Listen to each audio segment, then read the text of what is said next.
welcome to the Street Pianist, a celebration of all the wonderful musicians who play street piano, even when nobody's listening.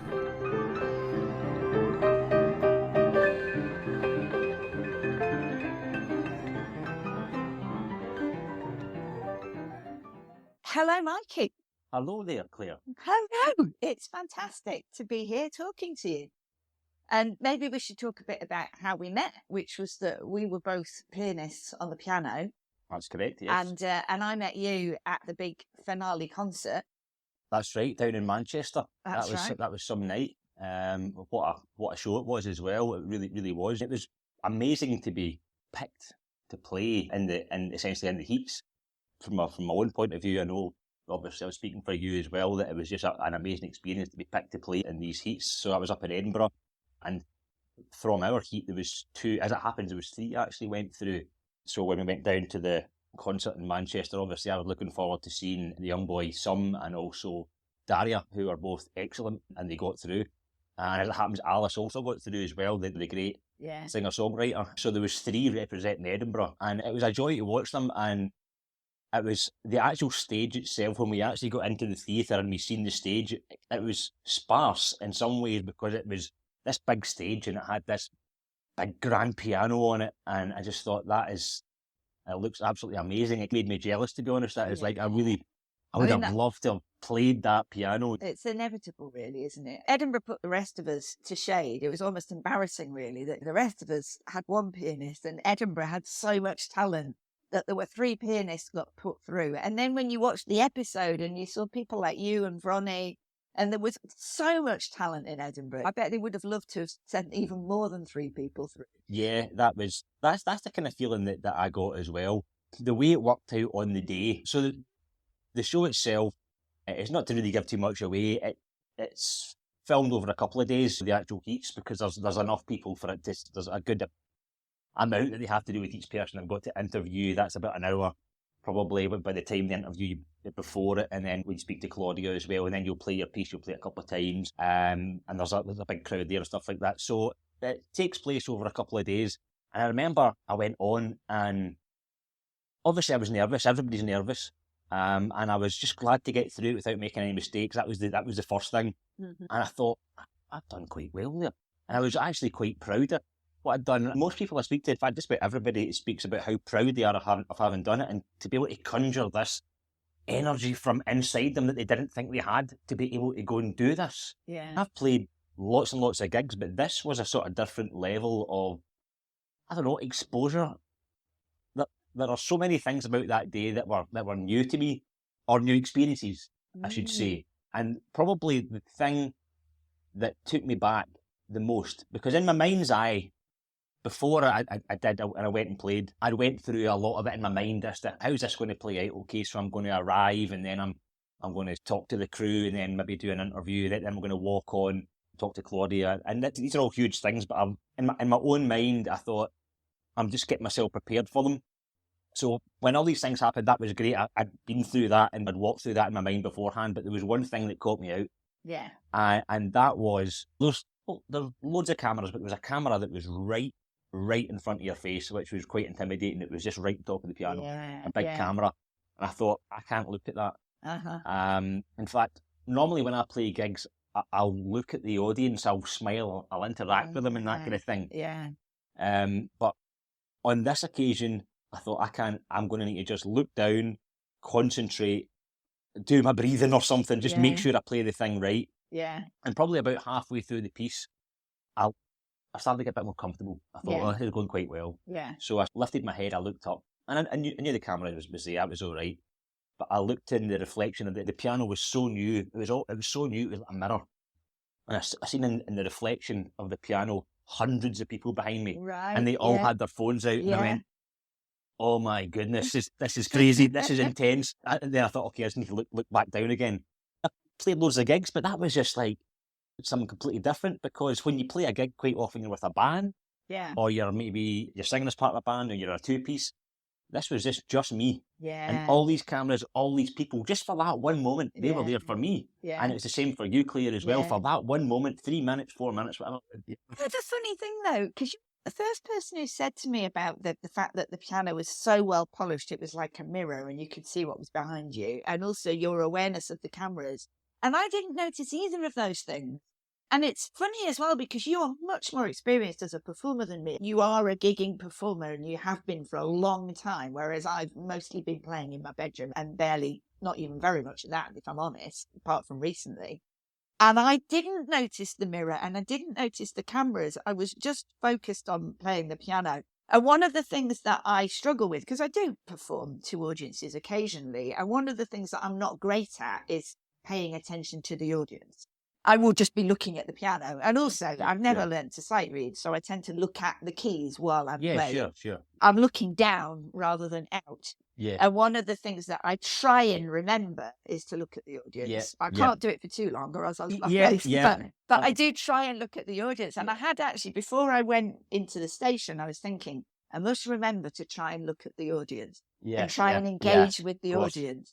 But actually, it was the same. I mean, I don't know if it was the same in all the cities, but it was the same in Liverpool as well, that the audience was behind me. Yeah, that's in right. front of me was a piano, but even on the other side of the piano, it was just stationed. That's right. And so I couldn't really interact with the audience. And there were so many cameras, I wouldn't have even known which one to look at. Yeah. So I did end up just interacting with the piano and being pretty oblivious to everything else. I think that's the way to be. So I had to do something which I had to almost reverse engineer the way that I would normally go on stage, because I get a lot of the joy through performing by looking out at people, by smiling, and by, you know what it is?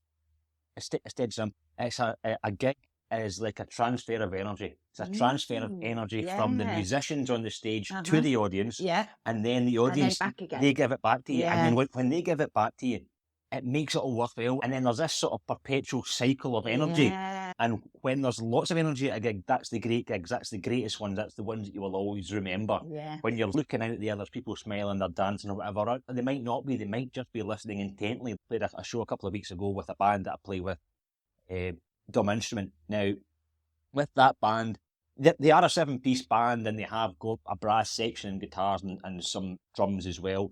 But it's all about the songs, it's all about the lyrics, it's all about the words. And all of the songs are written by a guy called Tom Murray, who's basically a kind of award-winning songwriter, but his lyrics are fantastic. And people will go along and watch the shows because they want to hear the lyrics and they want to dive into the story behind the song. So that's why we all play really quietly, or as quietly as we can. But there is dynamics, there's louds and softs and when required. But I'll look out to the audience during those shows, and even though they're really quiet, they're listening intently, and there's a different kind of energy. Yeah. It's that kind of transcendent energy that you get. See, it's funny because I am a much more experienced singer than I am a pianist, and I've always sung, and I'm also a conference speaker. So I'd spend a lot of time on stage interacting with audiences.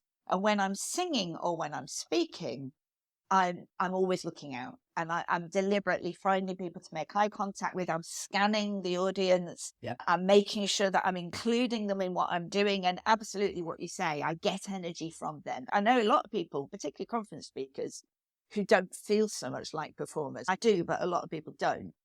The bigger the audience, the worse they feel. Yeah. Whereas for me, the bigger the audience, the better, because I get more energy. There's more people, and that's this weird. Exactly what you say. It's so weird, and it's exactly the same for me. Yeah. I will be nervous stroke excited before any performance.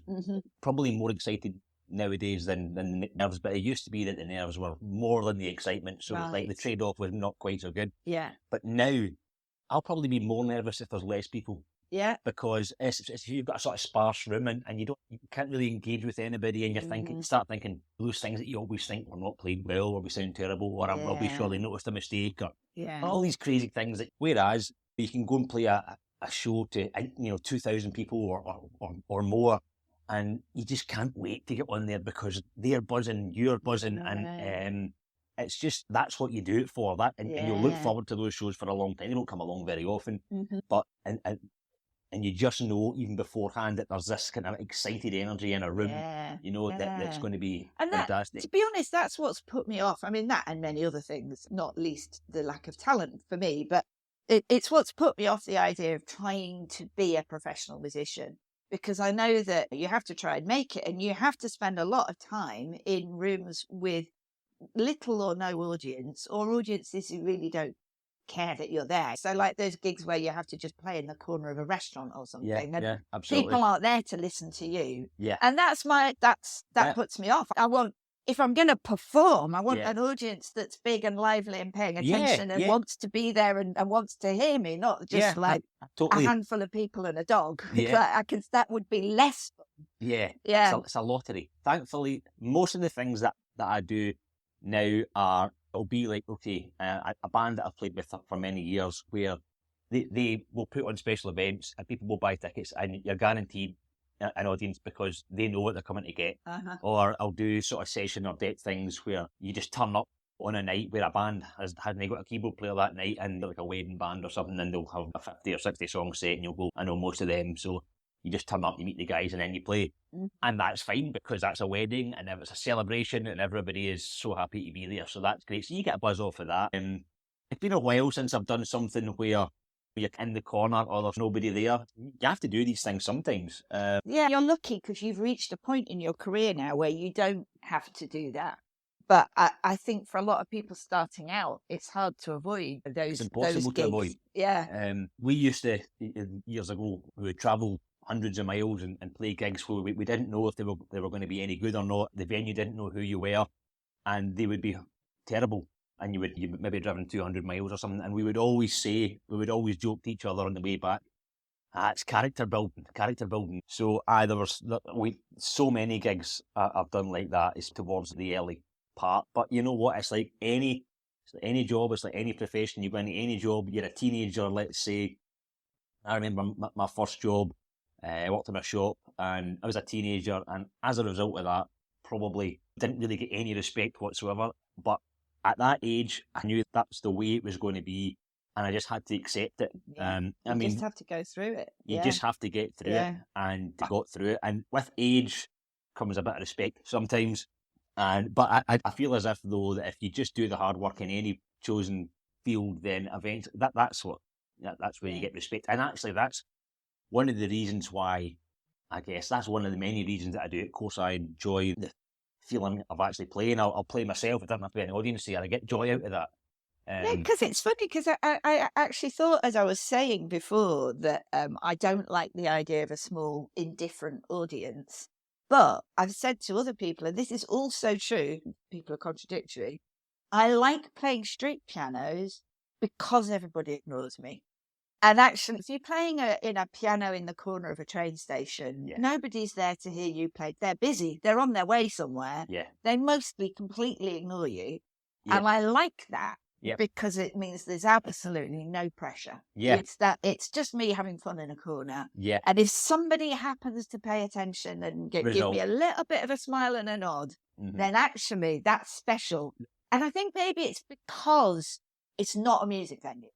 I think if I was to walk into the corner of a pub where I was officially supposed to be performing and only 2 people and a dog have turned up, and they don't really care, even though it was supposed to be a gig, that's completely different to me being in the corner of a train station with 2 people and a dog who don't really care, because they never thought I was going to be there in the first place. They're not there for me, so it's fine that they don't care. I totally agree with you. I think the phenomenon of street pianos nowadays in the UK is, from my point of view, is relatively new, because I don't remember there being many public pianos when I was younger in 80s, 90s. I don't really remember there being anything like that.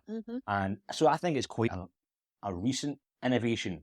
But you know what? I bet if you went back 100 years, there would have been perhaps not public pianos that folk could play, but everybody had a piano in their house. And in pubs as well. And I bet you if you went into pubs, people would just go up and play. I bet they would. And it's a different... So this, what I'm trying to say, I think it's went full circle.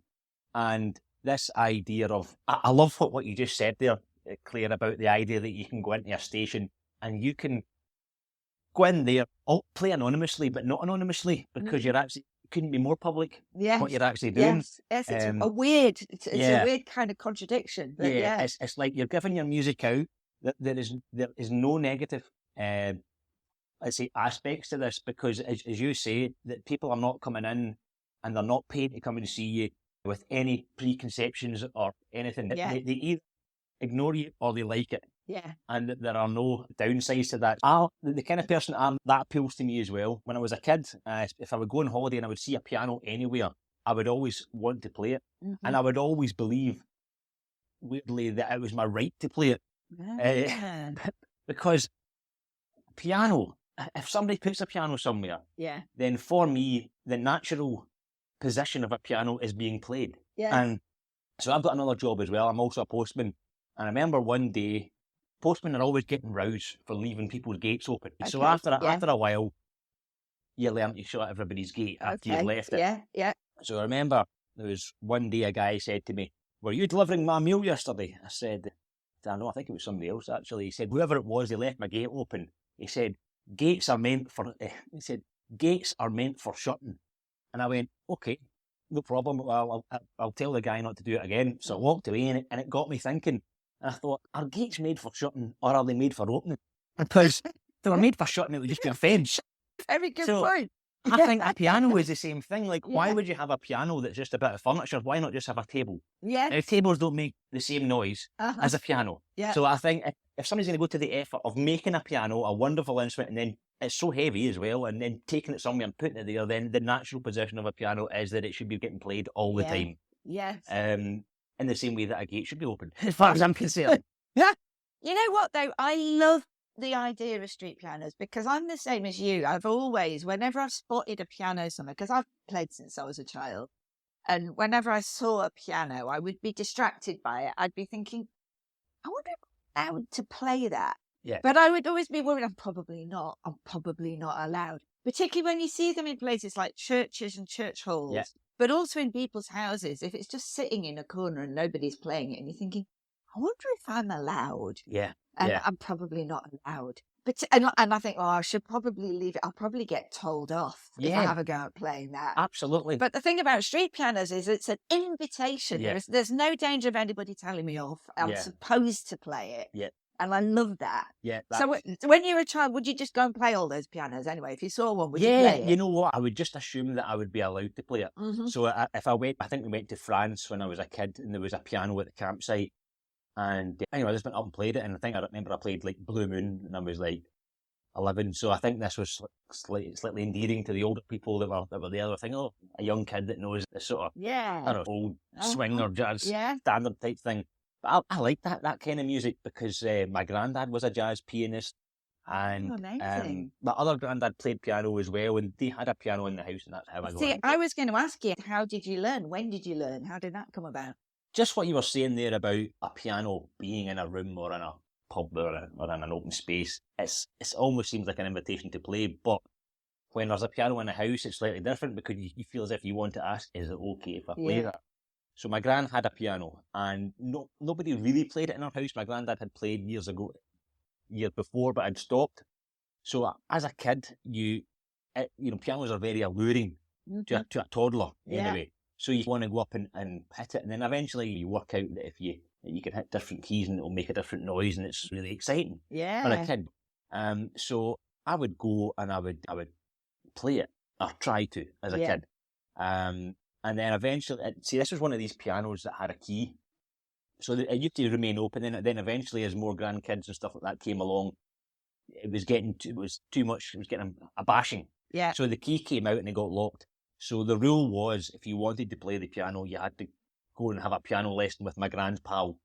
And my grand's pal was a curling pal from the ice rink or whatever. Yeah. And I just wanted to play the piano. I didn't really want to go to piano lessons. So I just said, I'll go to piano lessons. I said, okay, the key comes out, there you go, have a shot. So then she arranged for me to go to piano lessons with her pal. And I remember it came round till Tuesday. And I was getting driven round to this person's house. Where am I going? I said, you're going to piano lessons? And I said, is this really happening? and it really was. And I went to this lady, Mrs. Marshall, and I actually stayed with her for about 9 or 10 years. This was at the age of 8 I started. Okay. What we learned was the sort of, I suppose you could say, the fairly bog standard associated board, classical music syllabus, so it's lots of scales and all the grades and all that kind of thing. So I did all that. And that was fulfilling enough because I did enjoy classical music. There's no doubt about it. But there was something else that I really enjoyed as well, which I got into from about the age of 10 or 11. Because the first 2 or 3 years of playing, you just go along and you just... I don't know if I was that inspired by it to begin with, but my other granddad, he passed away when I was 3. No. But he had an organ, like a Yamaha organ, and it just looked like the Starship Enterprise compared to an actual piano.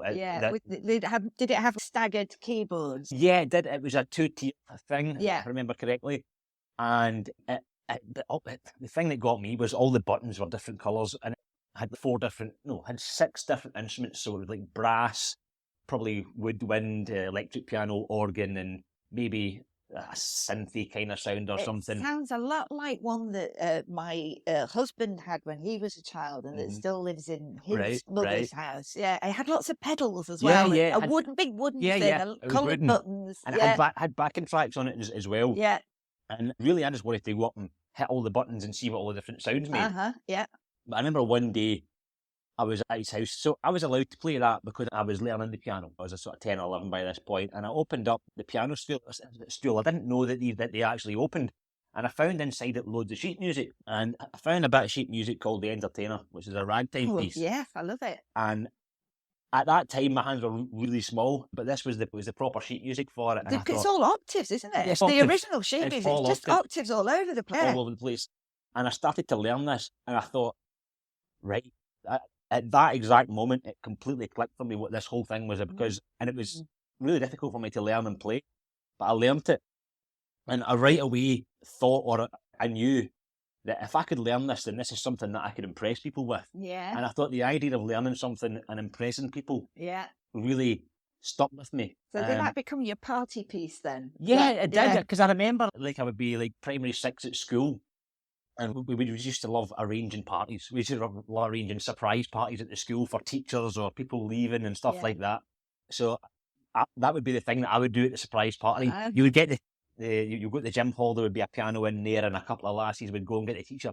Oh, Mrs. Kirkwood, Michael's in the gym, he's causing a stoosh or whatever. And they would say, I'll go and see him, and then he would go through, and everybody in there would be a surprise. And then I would start playing the piano, and I think I started playing like the Maple Leaf Rag or something. Back in those days, the kids were into Rick Astley, they weren't into Scott Joplin. But and this sheet music that you found, was that from the grandfather who was a jazz pianist? Yes, it was. And he passed away in 1983.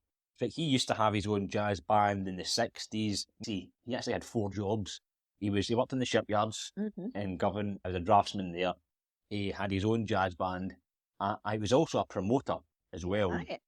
And he wrote for the Glasgow Herald, I believe. Right. As a journalist as well. Oh. And he worked with Billy Connolly.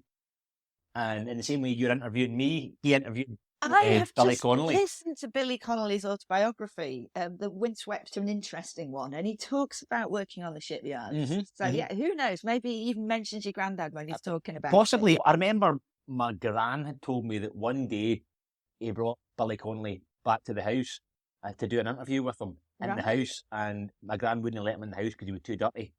Like, just because he'd just come off his ship. Yeah. So they had to do the interview in the car. And then that was that. They went away after that. So and so he was a promoter as well. He brought over Glenn Miller and all these guys to Glasgow. But he would have been over 100 now. But he liked to keep himself busy as well. Yeah. So yeah. Oh, it's a shame that you didn't get to know him better, obviously, because he's dying when you were so young. Yeah, I know, absolutely. Yeah. But you still got that legacy. That's lovely that you found the music to the entertainer in his piano stool. That didn't. It sent me on a journey for the next sort of 30 years, if you like. From that, I developed a love of all ragtime music, all sort of syncopated jazz, I suppose you could call it. And then from there, jazz music as well. Now, I'm not going to turn around here and say I'm a great jazz musician because it's a different discipline, but I really have a huge admiration for the great jazz pianists and composers like Oscar Peterson and things like that. You know, I'll sit and watch the stuff from YouTube. Yeah. And it blows my mind. I'll try and copy as much of it as I can. Like my son is in the next room and he plays piano and he's called Oscar. Yeah. And Oscar Peterson was one of the people that we were thinking of when we were deciding what to name him. Yeah, of course, absolutely. So we did love the idea of him growing up to be. We didn't really think, actually, to be honest, it was just we liked the idea. We didn't have a plan for him to grow up and become a jazz pianist, but he does play jazz piano. And he's only 15, so who knows? But it's lovely to have those ideas and be able to carry those ideas forward. And the thing about the entertainer, it's just hilarious because we were talking earlier about the fact that I had piano lessons as well when I was a child, and it was the standard stuff. It was the scales and the grades and the arpeggios and classical music. And it was great, but it didn't totally excite me. And when I was a teenager, I started getting into jazz and blues. And the very first song that I taught myself to play outside of piano lessons was The Entertainer. But I have to confess that I persevered for a little while with the octaves, and then I thought, no, this is too hard. And I arranged a new version for myself. Absolutely. That didn't have the octaves. and that goes against every principle that you learn in the classical syllabus, because as we were talking about earlier, there is a very particular way to play these pieces. I'm not sure if that's what the original composers intended. I'm sure that if you asked them, and most of them died 200 or 300 years ago, but I'm sure if you asked them, they would be quite happy for people to put their own slant on parts of that. I've heard it said that for a lot of classical music, when you look at the original sheet music, those original scores were just supposed to be guides. Yeah. So any marks that they added and any kind of dynamics and all of the rest of it, it was just a bit of an idea. Yeah. And they expected people, it might have depended, I'm not an expert, it might have been different at different times, but certainly some of those composers, they were like, you take this and you do what you want with it. Yeah. You don't have to do it exactly the way I said. Yeah. In the same way that Shakespeare, spelling in Shakespeare's time was all over the place, and it wasn't like you didn't, like the Shakespeare's text is not the definitive version. It was just, it doesn't have to be exactly how he wrote it. Yeah. But then people take it and it becomes set in stone in a way that goes against the spirit of music, I think. I totally agree, yeah. I suppose you have to have a set of standards that you can base everything on, and then the entertainer, or what you've done is you've abridged it to suit yourself. There are kids out there that will want to play certain pieces like I was. I wanted to play the entertainer, but I didn't have a big enough hand span to play the octaves and that kind of thing. So I abridged it. Yeah. So I think that it's 1, 2, and 5, finger 1, 2, and 5 that creates the like that. So my hand wasn't big enough to do that. So I was just using fingers 1 and 2 just to do that, create the block. Yeah. It's an approximation. And I knew that as I was doing it, that as I got older, I would be able to play it properly. Yeah. And I would try, and it would really hurt me trying to open my hand, because I think at that time I could only go like maybe 7 notes or something. I've actually got quite small hands just now anyway, but they're perfect for playing octaves, so it's quite handy. Yeah, I mean, everybody has different ways into music and different ways of understanding it, and there's no right or wrong way. There's so many different kinds of music and different ways of playing music. One of the things that I think is true, not just in music, is that the more you understand some rules and some principles, the easier it is to then experiment and fly and break those rules. Yeah. It's easier to break rules when you know what they are. Yeah. And then that gives you a kind of a foundation that you can fly from. Yeah. There's nothing wrong with learning the basics. I agree with that. But you know what? And I would hazard a guess that you're probably the same. Most of the cool things that I've learned are things that I've taught myself or discovered by listening to music, replicating music, by watching other performers. Since I stopped many years ago going to lessons and learning a particular syllabus, I've driven in the way that most people have. I've driven my own level forward through my own determination, if you like, to find out I could have got a book 30 years ago and read it and learn all the things that it took me 30 years to learn. But that wouldn't have been any fun. Exactly. Because I think you have to discover things on your own terms. And so I remember just an example, and I bet this happened to you at some point when I was younger, and I might have been about 13 or 14, I discovered the blues scale. And I discovered it all by myself, on my own. Yeah. And I just thought, this is the greatest. I just discovered something unbelievable here. And I remember showing it to people going, look, you can play this scale and it works in this key. Yeah. I said, it's amazing, I've discovered this. And then, so I discovered that all on my own. And yet, if I'd read a book, I could have discovered it 6 years previous. Could've, You know? but it wouldn't have had the same meaning. So It wouldn't. I'm also an ex-high school maths teacher, and one of the things that I learned about teaching maths, which is known as well, it's just really hard to act on it. And unfortunately, the way the schooling system is structured, very hard to act on it. But if you tell people the rules of math and just tell them this is a formula, follow this formula, memorize this, memorize that, it's meaningless. Yeah. But there are other ways of teaching math. So I'll just give you one example. I don't want to get too mathematical because this isn't a math podcast, but pi is 3.14. And a lot of people, most people just know that there's this weird number. It's called pi. It's 3.14. Its digits go on forever. And if you stick it in places in formulas, it does things. And it can help you to find the radius of a circle, and it can help you to find the circumference of the circle. It's just some weird number that just happens to do this thing. Well, it's actually, what it represents is the ratio between the radius and the circumference of the circle. And it's the relationship between those two distances. And the relationship between those two distances is always the same. And the number is 3.14. And you can get children to discover that by getting them to measure radiuses and circumferences of circles and put them in a chart, and then get them to pay attention and to look at them, and then they'll work out, that's weird. They're always related in this way. And this number keeps popping out. Well, you know what? It's got a name. It's called pi. But when they've discovered it, then they understand what it means. And it's not just a weird number that you just stick into formulas. Yeah, absolutely. And this is what you discovered the blues scale and became meaningful to you because you discovered it. And I feel as if that, I mean, I've told my dad this many times, that I could have literally read a theory book and learnt about the blues scale, and then later on learnt about the boogie scale and learnt about different scales that you can use and improvisation and that kind of thing. Are you talking to your dad about the benefits of teaching yourself or discovering the blues scale? Yeah, my dad, he doesn't play music, but he's a huge fan of music, and I think a huge fan of musicians. And I know that when he was younger, probably in his 20s, one of his heroes was a guy called Keith Emerson, who I don't know that name. Was actually played in the Emerson, Lake and Palmer. Oh, I do know that name. Yeah, okay, I just didn't know his first name. Yeah, so Keith Emerson, and he was a world-class Hammond organ player and piano player, really. He's always had a huge appreciation of great piano players. He's always loved Rick Wakeman and these kind of guys. And I think he's always been keen for me to try to or play to a certain level. But he's never been in any way pushy. I think I always wanted to try and get to that level so that I could try and show him, oh, look, this is possible. I can try and do a few of the kind of things that your heroes were doing. So I'll always talk to him about the kind of things that I'm doing or I'm learning, and I would always say to him, I could have probably just read a book 30 years ago. The process of actually learning and discovering things is much more fun for me, and I still do that now. I'll just sit down, and much like your son Oscar improvises and that kind of thing, I'll do the same thing as well. And through improvisation, you'll go places that you don't expect.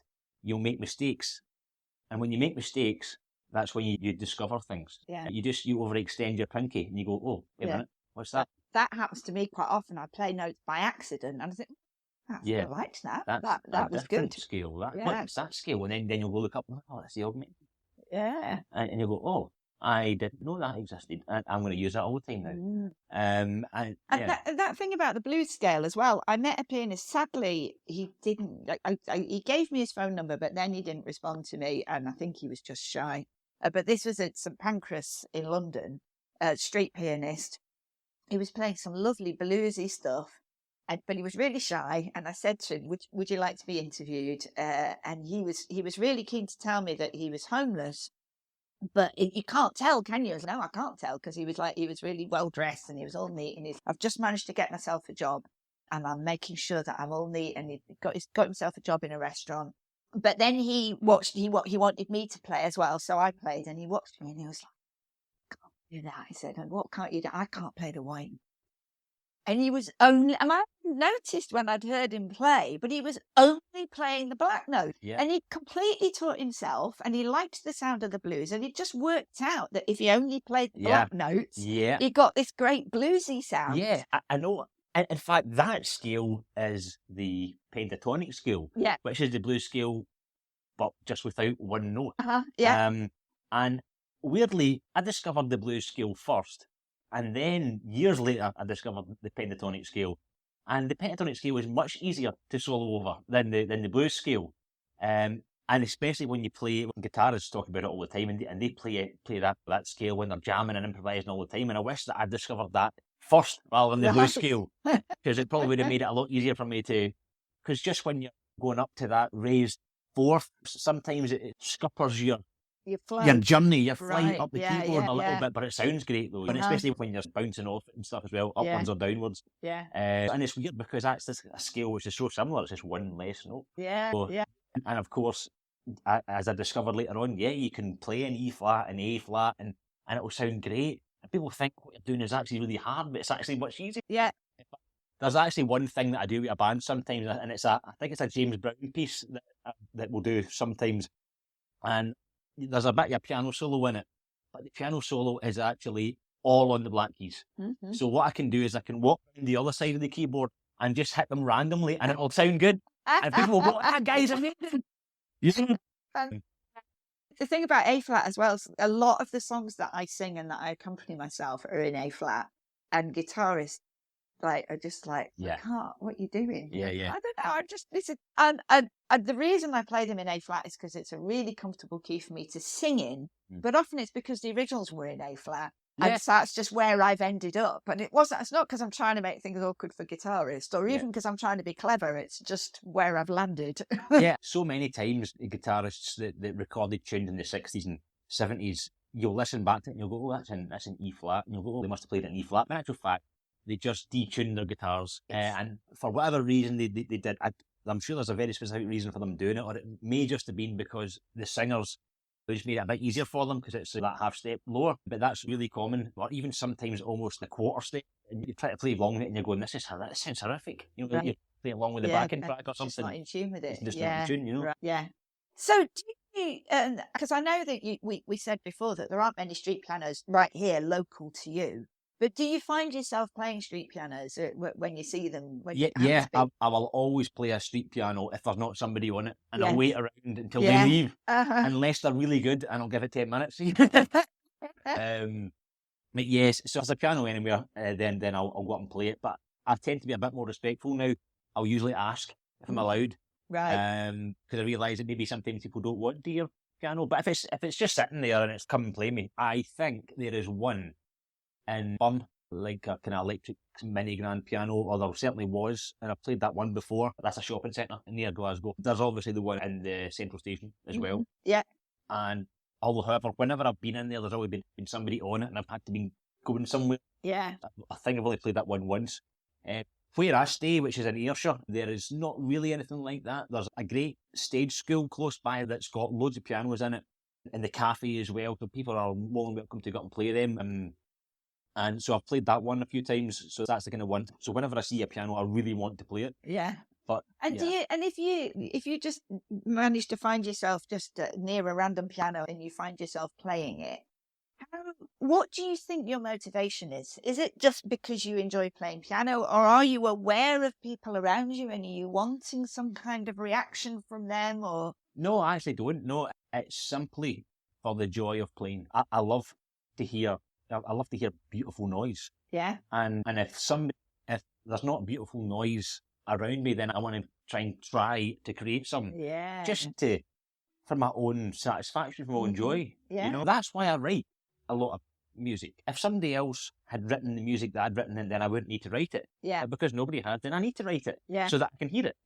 And I've just realised we haven't really talked about genres. So we talked about, are you enjoying ragtime? But beyond that, we've not really talked about it. So what genres, because I think it's more than one, I think I'm right in thinking, but what kind of stuff do you like to play and what kind of stuff do you write? I go through different periods, if you like, stages, but the sort of period that I'm in at the moment, which has lasted for a good couple of years, is I like to write. You know what? I don't specifically go out to write in any genre. I start playing, and then it tends to be something which is romantically classical in the genre. So that's what's easiest for me at the moment. So I just go with the flow. Yeah. Like water will always take the easiest route to ground. So I just feel like, okay, that's what I feel like doing. So I'm just going to do that. Right. So it's romantic classic. And I play in a band called Pete Lowe. And I that's love that. and that is a Meatloaf tribute band. You don't say. Yeah. And the lead singer is Peter, called Peter. Amazing. And he was on Britain's Got Talent as well, actually, like many years ago. He got to the live semi-final. But the guitarist in that band, he is also a piano player to a good level. Yeah. And we always, after gigs, we'll always talk about piano pieces, and he professes his love for a piece called Fantasy Impromptu by Chopin. Okay. It's actually one of the... I thought it sounded familiar. Played. Yeah. Teddy played it at the final. And so I didn't really know this piece that many years ago when he told me about it. So I went and listened to it, and it completely blew my mind. Mm-hmm. So I thought, I'm going to learn this. So it was around about the time that I started learning that I decided this is amazing. It's really difficult as well. Mm-hmm. So just by learning or playing pieces like that, it sends me on a sort of creative spiral in that kind of genre. Yeah. So before that, I would have been learning ragtime pieces, so I write ragtime music. Yeah. It's a little bit like, what was the last thing you heard on the radio? All of a sudden you start writing things like that. Yeah, it gets stuck in your head. Yeah, exactly. Yeah. Problem with a piece like Fantasy Impromptu, you have to play it so many times just to be able to play it. Yeah. That it's so stuck in your head that it won't leave for about 6 months. And so as a result of that, I didn't want to play it all the time, so I ended up started playing other things that sounded a bit like it, and then all of a sudden all these pieces came out. So that's romantic classical. That's but that. It made me think earlier. Actually, you were talking about listening to music and then playing it after listening to it.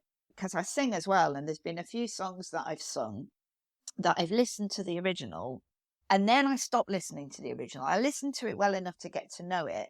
But then I find that what I'm doing is I'm trying to exactly recreate the original, which I don't really want to do because I probably can't anyway. And particularly if it's something like Stevie Wonder, I'm never going to sing like Stevie Wonder. But then I find that gives me space to create my own interpretation. Yeah. And I guess it's a similar kind of thing that you're playing a lot of Chopin and then you find yourself writing stuff that's like Chopin, but you don't want to be trying to be Chopin. That's you right. still want to have your own colour to it. Absolutely. Yeah, that is exactly. So it's, for me, sometimes you hear about people that write, they write a hit song in 3 minutes. 3 minutes, wrote a hit song, 3 minutes, and it's the biggest song in the world for 10 years.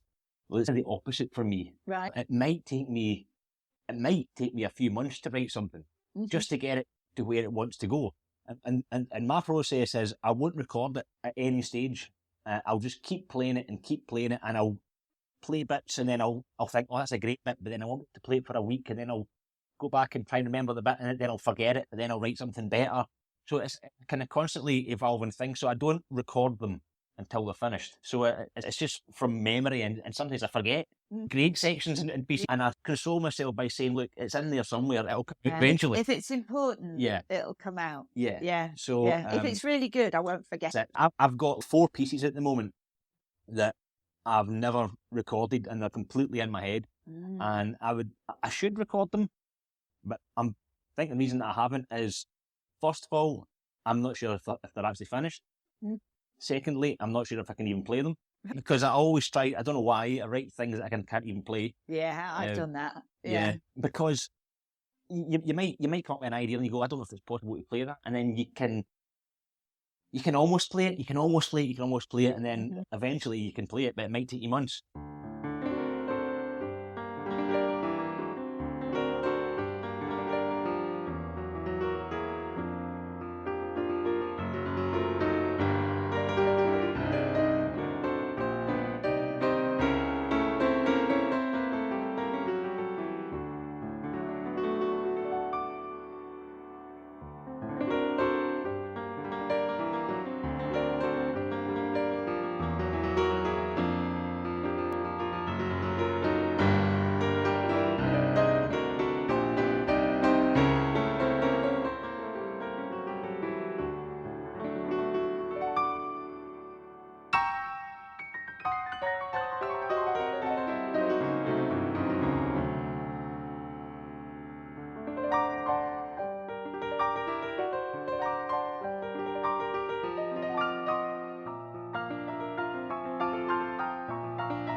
So that's the process. That's why it takes me so long to write things, I think. Yeah. I mean, I've been going through an interesting process the last few weeks because I've been arranging a song for the choir that I sing with. I'm literally about to start teaching it to them this evening. Right. Wow. Okay. And I've had to, it's been really interesting process because I'll come up with a new version of it and I'll think, oh, I quite like that.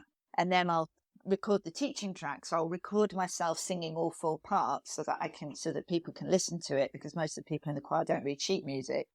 And then in the process of recording the teaching tracks, actually, this is quite hard to sing or hard to learn, or that it's unnecessarily complicated, and I need it to be easy for people to pick up, and I need it to make sense to them, and I need it to be in a reasonable range to cover a wide range of voices, and for it not to be too much of a stretch for anybody. And so it keeps going back and forth, and it's a really interesting process. But that thing about, in your context, being playable, but in my context being singable, and it has to absolutely be singable, not just by me, but by a whole bunch of other people. Yeah, absolutely. Yeah. I remember my dad told me that his hero, Keith Emerson, that his dad said to him, Keith, why don't you write things that other people can play? He said, I don't know. I don't know. I write what I like. Yeah. And I understand that, because I just write what comes out. I don't follow any form. I don't say there needs to be this section, that section, I have to repeat, then we change key.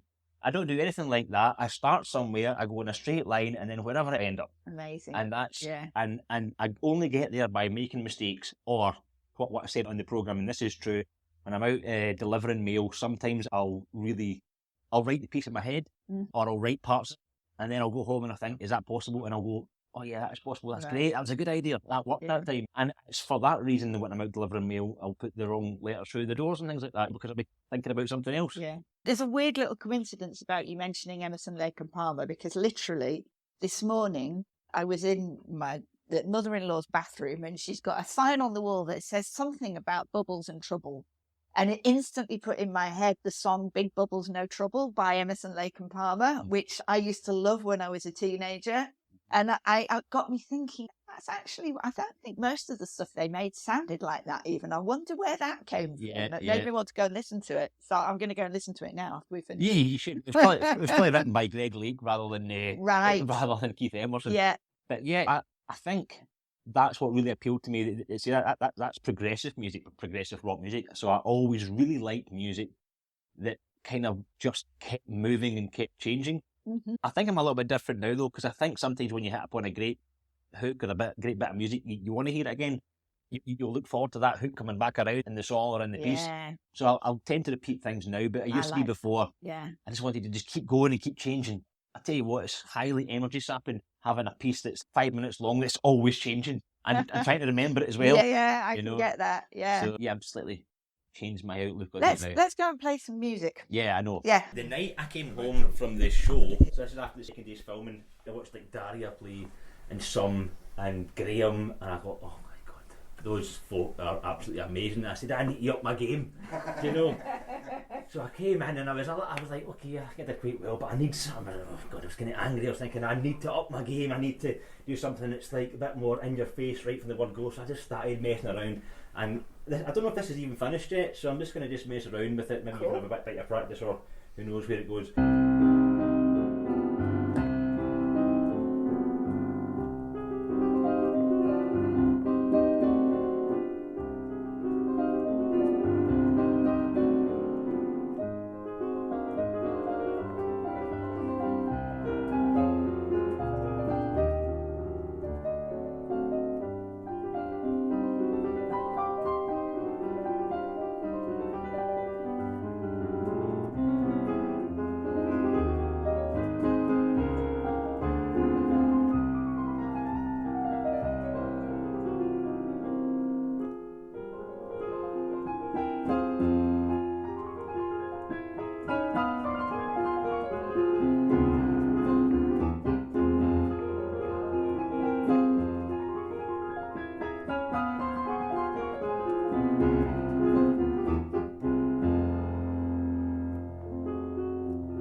did that for a while, so it's just... Yeah, that's lovely.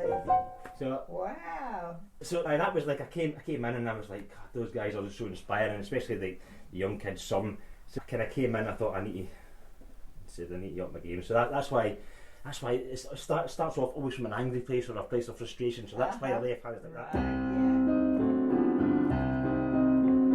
I just did that for ages. And I was like, damn! Like that, you know. I love it. I'm Scottish, so I'm naturally sort of downbeat and frustrated and angry anyway, and we do our best. We have to hide it, you know. So all my pieces start like this.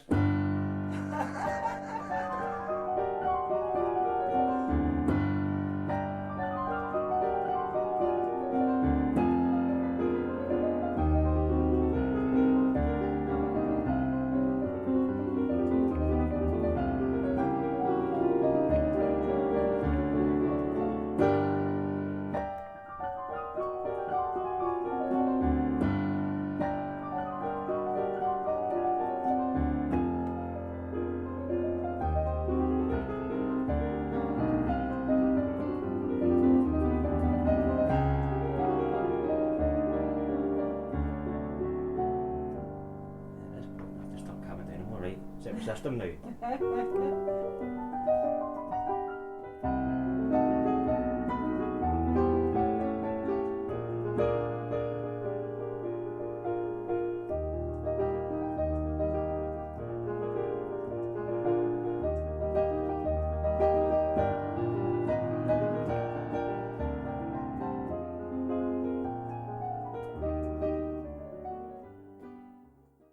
Thank you so much for speaking to me, Mikey. It's been an absolute pleasure.